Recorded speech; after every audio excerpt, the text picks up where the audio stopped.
Halo guys, kami dari kelompok 5 hari ini bakal ngejelasin tentang konservasi sumber daya alam. Simak videonya ya.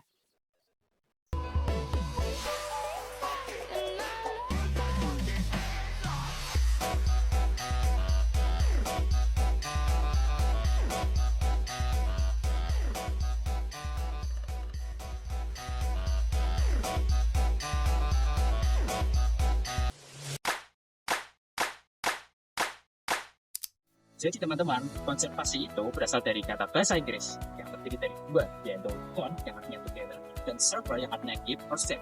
Jadi, ide ini pertama kali dikemukakan oleh Theodore Roosevelt pada tahun 1902 dan dapat kita simpulkan bahwa pengertian dari konservasi adalah the wise use of natural resource atau penggunaan dan pengelolaan sumber daya alam secara bijaksana. Nah, apa sih sumber daya alam itu? Sumber daya alam itu sendiri yaitu singkatnya adalah segala sesuatu dari alam atau dalam tanda kutip kekayaan alam yang kita manfaatkan untuk memenuhi kebutuhan manusia. Hubungan antara konservasi dengan SDA. Sumber daya alam adalah salah satu komponen yang paling penting dalam kehidupan kita karena meliputi air, udara, cahaya matahari, dan lain-lain yang akan sangat kita butuhkan setiap harinya. Namun apabila kita terus memanfaatkannya tanpa pengelolaan yang baik, apa yang akan terjadi? Eksploitasi yang berlebihan juga dapat memicu berbagai permasalahan lingkungan. Nah, disinilah konservasi itu berperan.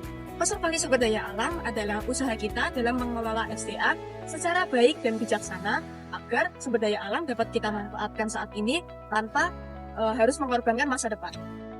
Jenis sumber daya alam berdasarkan macamnya dibedakan menjadi dua, yaitu sumber daya alam hayati dan sumber daya alam non-hayati.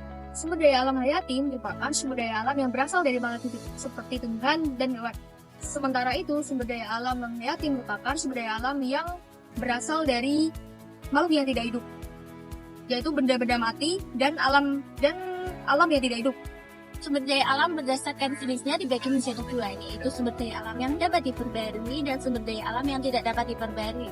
Nah, sumber daya alam yang dapat diperbarui itu sumber daya alam yang bisa kita pakai terus-menerus dan dia bakal balik lagi atau diperbarui sama alam. Contohnya air, udara, tumbuhan, dan juga hewan. Yang kedua ada sumber daya alam yang tidak dapat diperbaharui. Sumber daya alam yang tidak dapat diperbaharui ini sumber daya yang ketika habis ya udah habis aja, nggak ada cadangan lain. Soalnya butuh waktu ribuan tahun untuk bisa bikin lagi. Contohnya gas alam, minyak bumi, batu bara, dan bahan tambang lainnya. Sehari-hari. Manfaat sumber daya alam yang pertama yaitu sumber pangan. Sumber pangan yang kita dapatkan dari sehari-hari yaitu berasal dari hewan, buah-buahan, sayur-sayuran, itu semua dapat memenuhi kebutuhan pangan sehari-hari. Yang kedua ada manfaat sumber daya alam dari tanah. Kita manfaatkan untuk membuat genting yang kita tahu bahwa genting dapat membantu kita membuat rumah. Yang ketiga ada manfaat sumber daya alam dari air. Kita tahu bahwa air sangat dibutuhkan dalam kehidupan sehari-hari. Yang keempat ada manfaat sumber daya alam dari energi fosil. Energi fosil ini berupa minyak, gas, dan batu bara yang digunakan untuk bahan bakar utama dari kendaraan.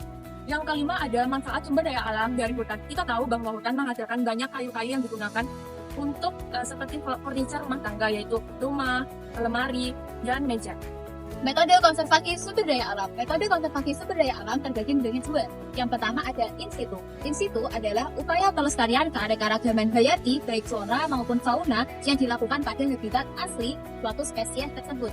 Contoh dari konservasi in situ yaitu ada cagar alam, taman nasional, dan lain-lain. Yang kedua ada ex situ. Ex situ adalah upaya pelestarian keanekaragaman hayati yang dilakukan bukan pada habitat aslinya, namun pada habitat buatan. Contoh dari konservasi ex situ yaitu ada kebun binatang, taman safari, dan kebun raya. Upaya melestarikan sumber daya alam, memperbanyak sumber daya alam dengan cara membuat perikanan, perkebunan, dan pertanian yang lumayan banyak di Indonesia. Saja yaitu ada konservasi itu dan ex situ sumber daya alam. Saja yaitu mereboisasi kembali hutan yang gugur. Saja yaitu menghebat sumber daya alam dengan cara pemakaiannya tidak boros dan lain sebagainya. Sekian penjelasan dari kelompok kami. Semoga kalian bisa enjoy. Terima kasih. Bye-bye. Bye.